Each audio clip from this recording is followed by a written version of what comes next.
कथा, पुरुषार्थ कथा, सुनो सुनो सिद्धार्थ कथा।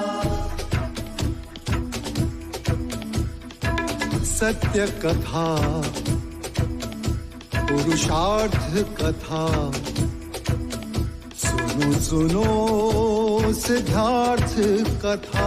चढ़ते सूरज सा तेजवान वो कीर्तिमान, हुंकार भरे जब कूच करे, थर थर कांपे आसमान। वो राजपुत्र वो शूरवीर, पर्वत को भेद दे उसके तीर, शांति का स्रोत करुणा की धार, निर्झर झरे मन से अपार।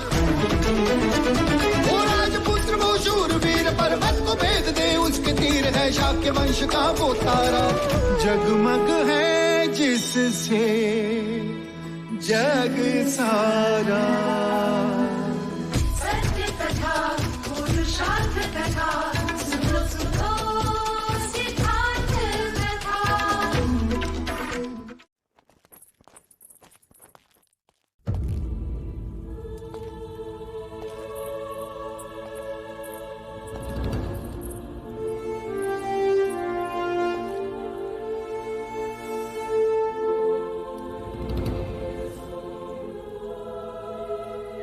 एक और कौशल राज का निमंत्रण और दूसरी ओर सिद्धार्थ की चिंता। जो अब आपको नहीं है। क्या कहना चाह रही हो तुम?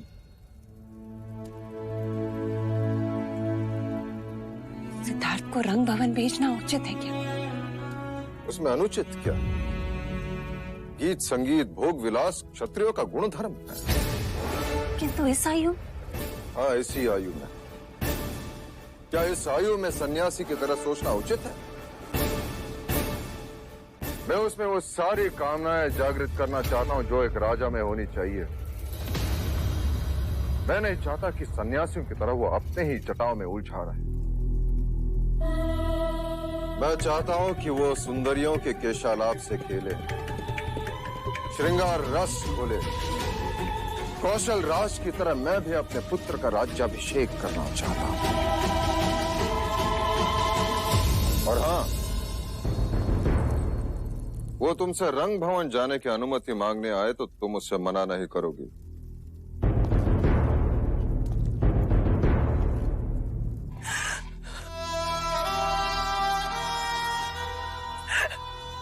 महादेवी, एक मां की विडंबना देख अपने पुत्र को रंग भवन जाने की अनुमति देगी।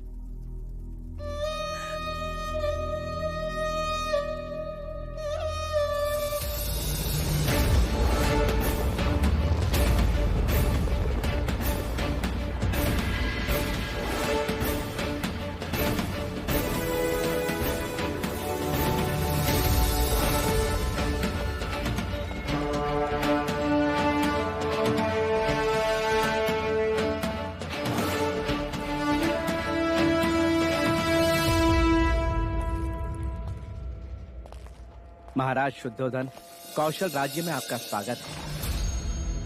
आशा करते हैं कपिल वस्तु से श्रावस्ती तक का प्रवास आपका सुखद रहा होगा। जी मंत्रीवर, अपने घर से चले और आपके घर पहुंच गए, बस। पधारिए महाराज।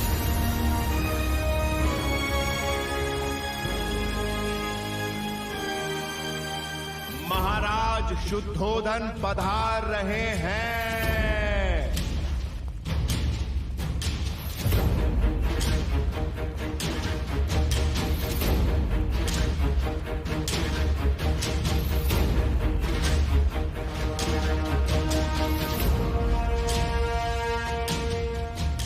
विराजिए महाराज।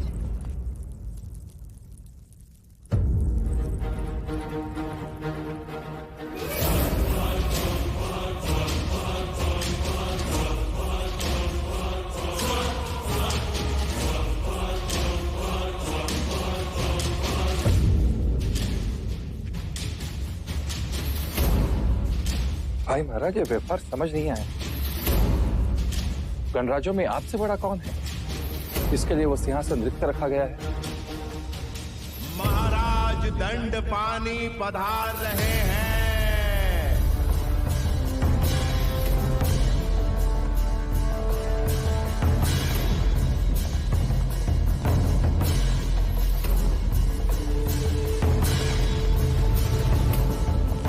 विराज,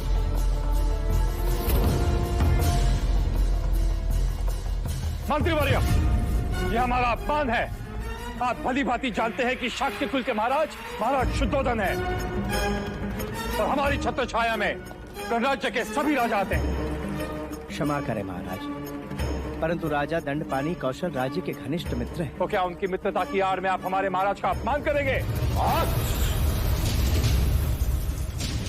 अब हम यहाँ एक क्षण भी नहीं रुक सकते। महाराज रुकिए।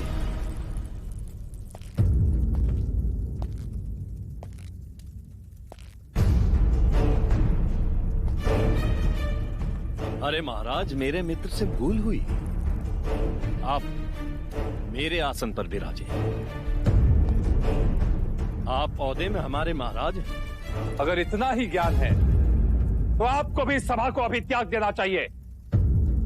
मैं आपसे क्षमा मांगता हूं महाराज शुद्धोधन। आइए, आसन ग्रहण कीजिए। जहाँ मान नहीं वहाँ स्थान नहीं दंडपानी।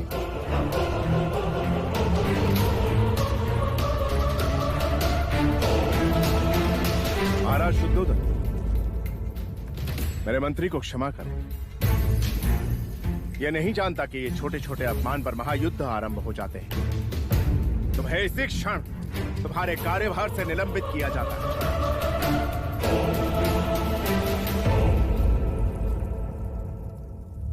महाराज, आप चाहे तो इसी घड़ी इसकी गर्दन इसके धड़ से अलग कर दीजिए, किंतु आप प्रसन्नजीत को आशीर्वाद देकर ही यहां से जाइएगा। यह मेरा आग्रह है कि आप हमारे अतिथि विशेष के रूप में राज्याभिषेक के साक्षी बने।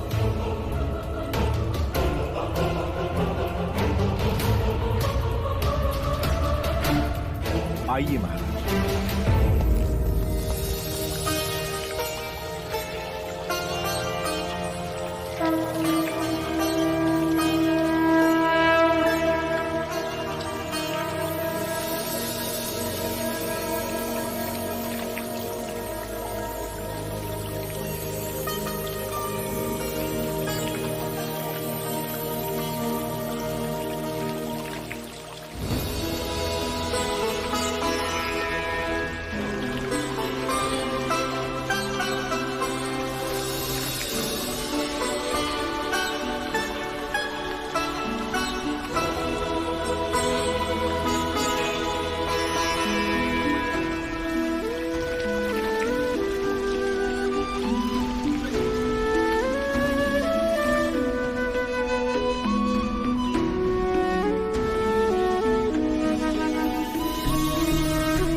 प्रसन्नजीत की जय। महाराज प्रसन्नजीत की जय।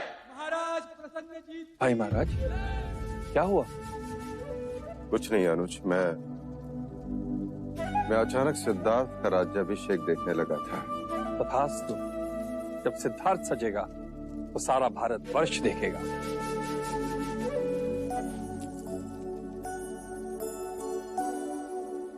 अरे मुझसे कैसी लाज युवराज? मैंने तो आपको बचपन में खूब सजाया है। मैं कहाँ लजा रहा हूँ, लाज तो स्त्रियों का कहना है। युवराज, सारे कुमार आपकी प्रतीक्षा कर रहे हैं।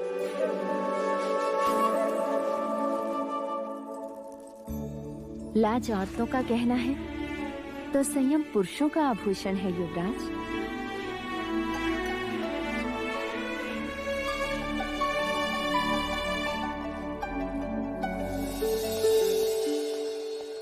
चलिए महामंत्री, मैं तैयार हूँ।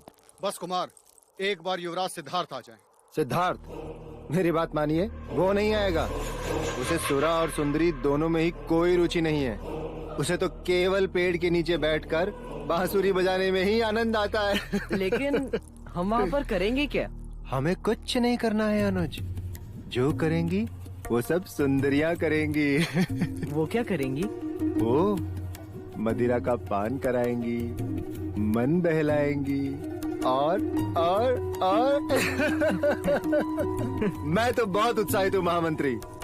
इस दिन की मुझे कई दिनों से प्रतीक्षा थी। लो, आ गए हमारे अतिथि विशेष। चलें? एक प्रश्न है। लो, हो गए शुरू। रंग भवन जाने का उद्देश्य? हम रंग भवन इसलिए जा रहे हैं क्योंकि अब आप बड़े हो गए, जीवन के नए पहलू पे दृष्टि डाल सके। उम्र के साथ शरीर और भावनाएं भी बदलती हैं। हर एक चीजों का ज्ञान आवश्यक है। वहाँ क्या होगा? सारी रात प्रश्न और क्या? माया का परिचय होगा, काम का ज्ञान होगा, वासना का बांध टूटेगा। कुछ बातें समझाई नहीं जाती सिद्धार्थ, समय के साथ साथ समझ में आती है। राग, द्वेष, मोह, माया, वासनाओं के बंधनों में बंधोगे तभी उसे छोड़ने का ज्ञान आता है। हाँ, चलिए महामंत्री, मुझे भी माया, काम और वासना से परिचित होना है। चलिए। क्या हुआ? एक और प्रश्न। चलिए। आइए।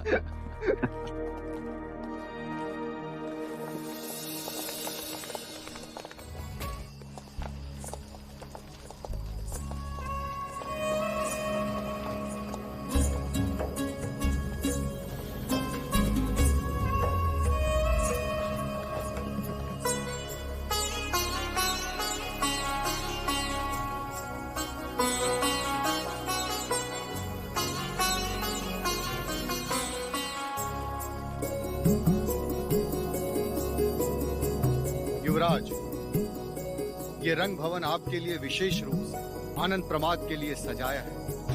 यहाँ से सुख शुरू होता है। चलिए। राजकुमारों का स्वागत है। पधारिए।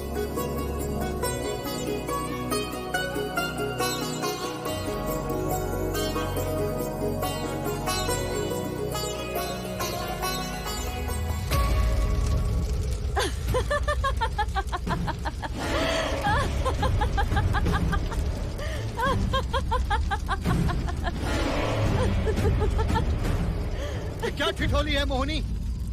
सच्चाई है महामंत्री जी। कहने को तो ये रंग भवन है, लेकिन है यहाँ केवल अग्नि ही अग्नि। और ये अग्नि जलाती नहीं, लिपट जाती है। चित्त को अपने मोह पाश में जकड़ लेती है। यदि राजकुमारों में हिम्मत है तो कदम आगे बढ़ाएं, अन्यथा लौट जाएं। आपकी बातों ने हमारी जिज्ञासा को चुनौती दी है देवी। अब लौटना संभव नहीं। स्वागत है आपका भी।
जो सोचा था वही हुआ।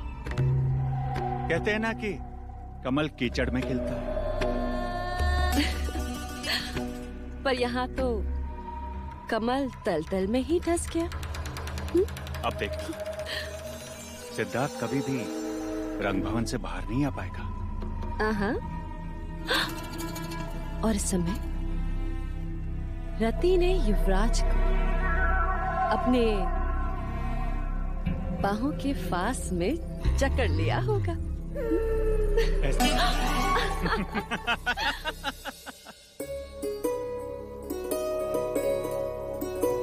युवराज, मेरा नाम उर्मिला है। अब आप हमें अपनी सेवा करने का अवसर दीजिए। मुझे लगा तुम्हारा नाम सरस्वती होगा। मैंने सदैव वीणा को मां सरस्वती के हाथों में देखा है। कदाचित उनके पश्चात तुम ही होगी जो इतनी मधुर वीणा बजाती हो।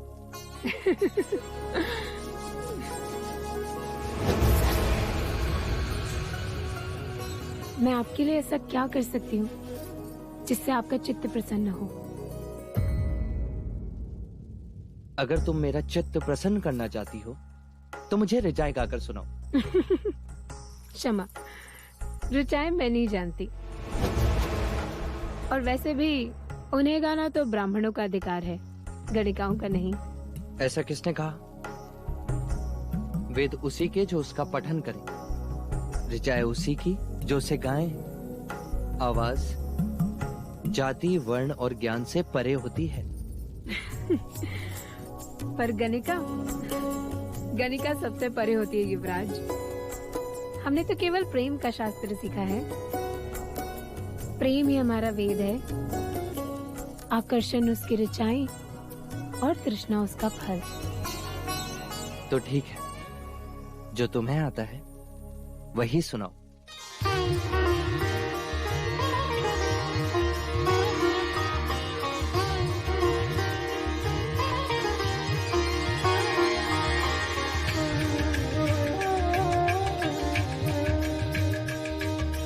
कंचन काया के सन्मुख जब हो कोई नतमस्तक, मन में तब आलोकित हो प्रेम का पावन दीपक।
वहां पर रख दो।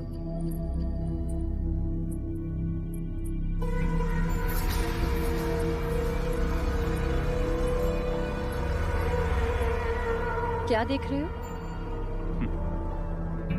कपिलवस्तु की इन गलियों। क्यों? ऐसा क्या है इनमें आर्य? देख रहा था, जब इन्हीं गलियों में सिद्धार्थ मदिरा का प्याला लिए घूमेगा, तब जाके महाराज को पता चलेगा कि उन्होंने सिद्धार्थ को किस दलदल में फेंक दिया। रंग भवन बहुत अच्छी जगह है। कंचनी कंचनी कंचनी फूल से भी कोमल है, एकदम नाजुक पकड़ी। कंचनी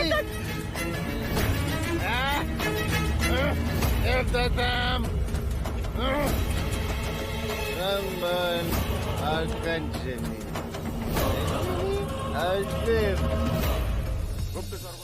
युवराज,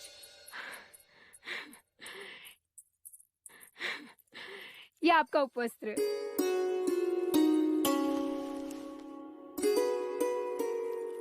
आप कब आएंगे? जब सांझ ढले, जब मन विचलित होगा। क्यों? यहाँ क्यों आओगे? क्योंकि जब मन विचलित होता है तो गुरुदेव ने मुझे ध्यान का मार्ग सिखाया, परंतु कल रात तुम्हारी आवाज ने ध्यान की कमी का आभास भी नहीं होने दिया। तो उपहार? उपहार? उपहार क्या दूं?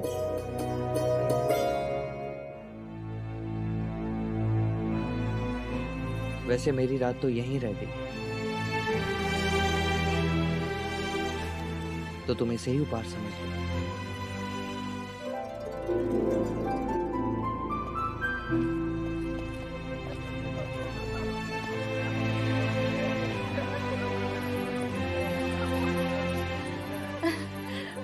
मुझे कुमार अनिरुद्ध ने पाचूपन दिया। अरे वाह। मुझे महानाम ने माला दी।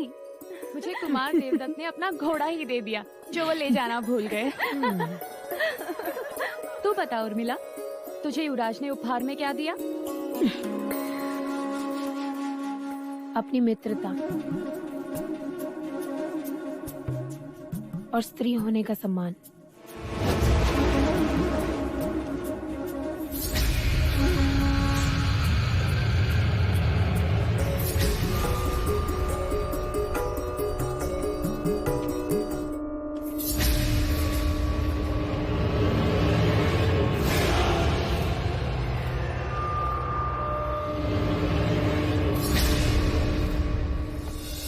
सबके सामने आपका अपमान जानबूझकर किया गया था भाई महाराज। ये कोई व्यवस्था की त्रुटि नहीं थी। महाराज, वो हमें युद्ध के लिए उकसा रहे हैं ताकि हम निमित्त बने और उन्हें युद्ध करने का कारण मिले। वो ऐसा तभी कर पाएंगे सेनापति, जब उन्हें पूर्ण विश्वास होगा कि वो हम पर विजय प्राप्त करेंगे। शाक्यों पर विजय प्राप्त करना इतना सहज नहीं है महाराज। इसीलिए वो हम शाक्यों में फूट डालकर हमें निर्बल करने का प्रयत्न कर रहे हैं, और यही कारण था कि उन्होंने राजा दंडपानी को एक विशेष स्थान दिया।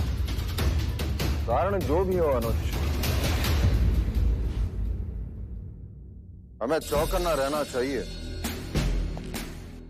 राजनीति ये कहती है कि उन्होंने प्रसन्नजीत को राजा बनाया और फिर उसे चक्रवर्ती बनाने का प्रयत्न अवश्य करें। सेनापति, गुप्तचर को सावधान करो। प्रत्येक जानकारी जुटाओ। न जाने क्यों मुझे कपिल वस्तु के क्षितिज पर युद्ध के बादल दिखाई दे रहे हैं।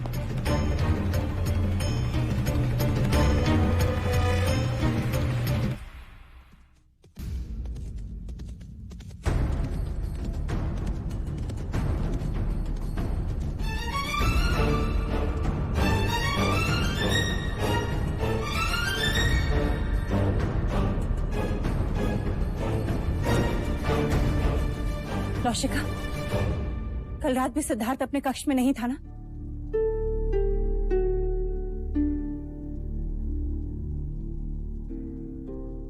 इसीलिए मैंने विरोध किया था, पर महाराज ने मेरी नहीं सुनी।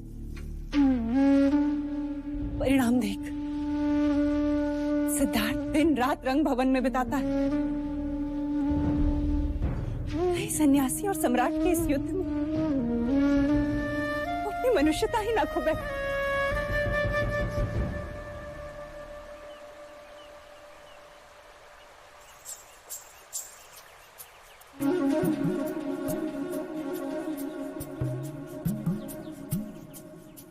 युवराज, वृक्ष से लिपटी हुई इस लता को देखिए। मानो मन भावनाओं से सजी धजी कोई स्त्री उत्तेजना के साथ अपने मनचाहे पुरुष से लिपट गई है।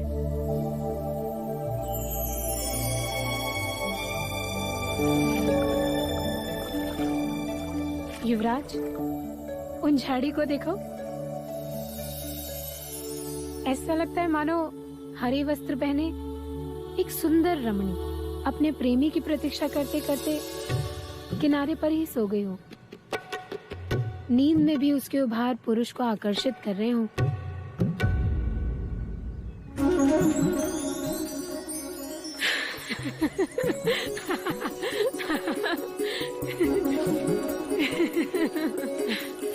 पक्षियों में नारी जाति का सामर्थ्य देखो। मादा आगे आगे चलती है और नर उसके पीछे पीछे, मानो वो उसका दास हो। पर नर ऐसा जानबूझ के नहीं करता। ये तो प्रेम जताने का एक ढंग है, क्योंकि वो अपनी प्रेमिका को खोना नहीं चाहता।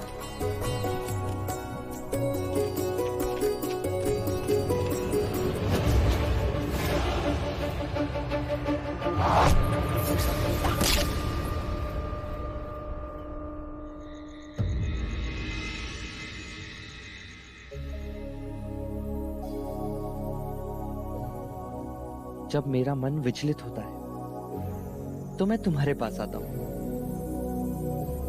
जब तुम्हारा मन विचलित होता है तो तुम कहाँ जाती हो?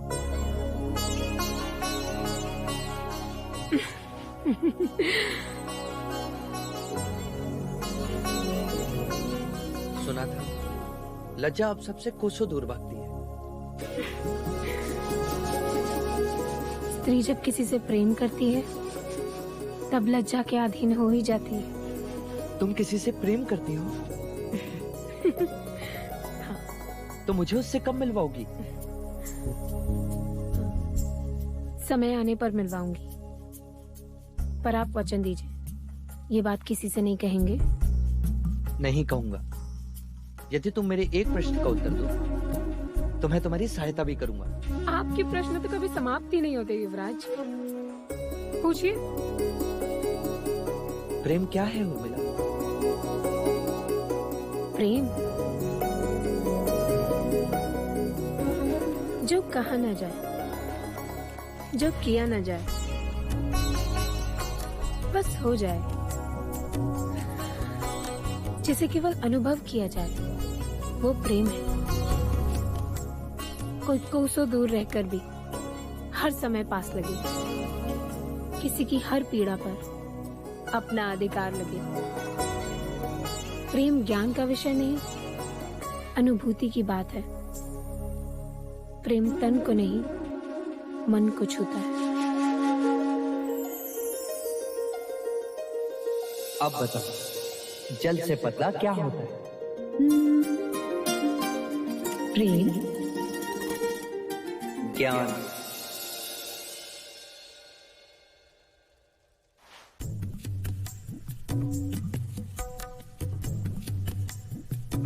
उर्मिला, क्या प्रेम जल से पतला होता है? हाँ, लाख रोकने पर भी वो अपना मार्ग ढूंढ ही लेता है। और ज्ञान? जहाँ प्रेम होता है वहाँ ज्ञान का तराजू नहीं चलता। क्या प्रेम दिखाई देता है उर्मिला? हाँ, आंखों में।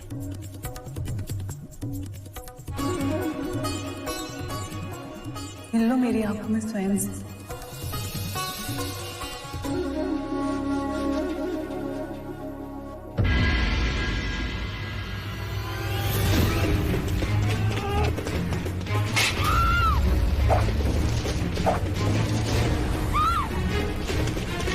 युवराज, युवराज, युवराज, छोड़ दो दरवाजा।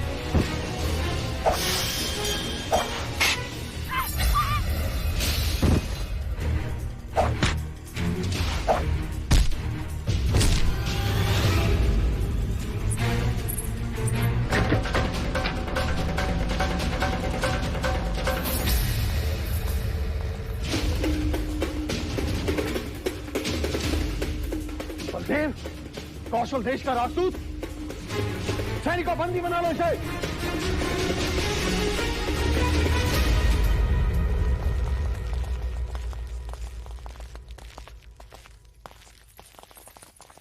युवराज, आप पूछ रहे थे ना, जब मेरा मन विचलित होता है तब मैं कहाँ जाती हूँ?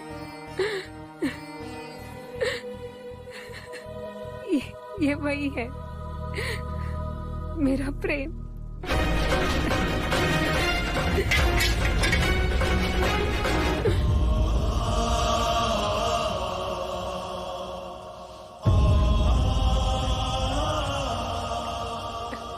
युवराज, मेरे प्रेम की सहायता कीजिए, उन्हें बचा लीजिए, उन्हें बचा लीजिए युवराज, उन्हें बचा लीजिए।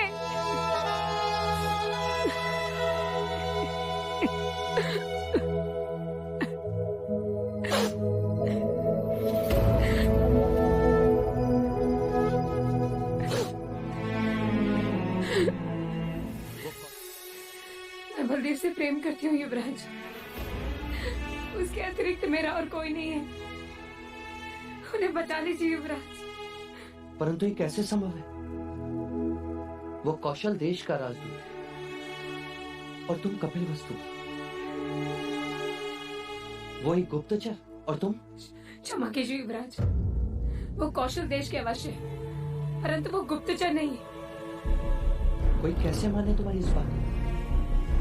कोई नहीं मानेगा युवराज, कोई नहीं मानेगा, और बात सच है।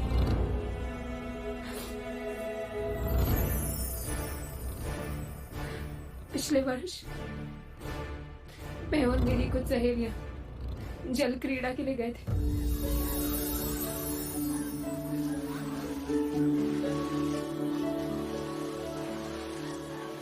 मैं सबको छोड़कर आगे निकल गई। अचानक मेरे पैर जल लताओं में फंस गए,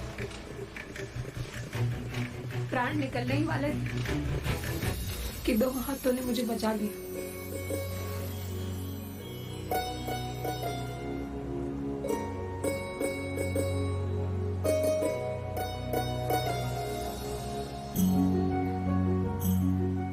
प्रथम दृष्टि थी जब प्राणों ने प्राणों को पहचाना था, आंखों ने आंखों को वचन दिया था।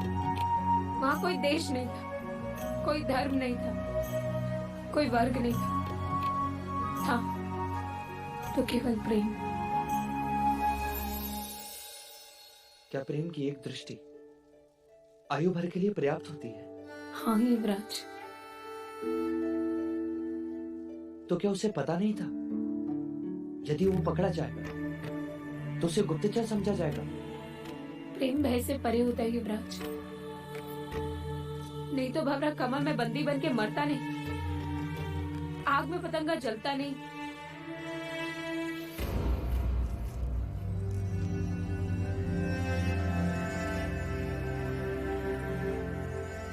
मान लिया कि वो तुमसे प्रेम करता है, पर मुझ पर आक्रमण करने का अर्थ? वो भी प्रेम के कारण। प्रेम के कारण? जब कोई किसी से प्रेम करता है ना, तो अपने प्रेमी को किसी दूसरे के साथ देखना सहन नहीं होता। ईर्ष्या होती है, अपने प्रेमी को खो देने का भय होता है। उसे लगा होगा कि हमारे बीच कोई संबंध है। पर मैं तो केवल तुम्हारा मित्र हूँ। परंतु वो ये नहीं जानते, इसलिए। मैं कैसे मान लूं कि जो तुम कह रही हो वो सत्य है? जीवा सत्य बोल देती, परंतु आंखें कभी सत्य के अलावा और कुछ नहीं बोलती। झांक लीजिए इन आंखों में, अगर रत्ती भर भी असत्य दिखाई दे तो छीन लीजिए हमारे प्राण।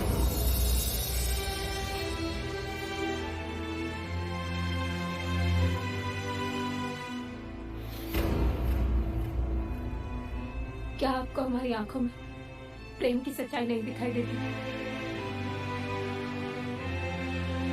कहिए युवराज, कहिए। अगर तुम्हारी बात सच्ची है और बलदेव का प्रेम खरा, तो मैं तुम्हें वचन देता हूं, बलदेव को कुछ नहीं होगा। सत्य कथा, पुरुषार्थ कथा, सुनो सुनो सिद्धार्थ कथा।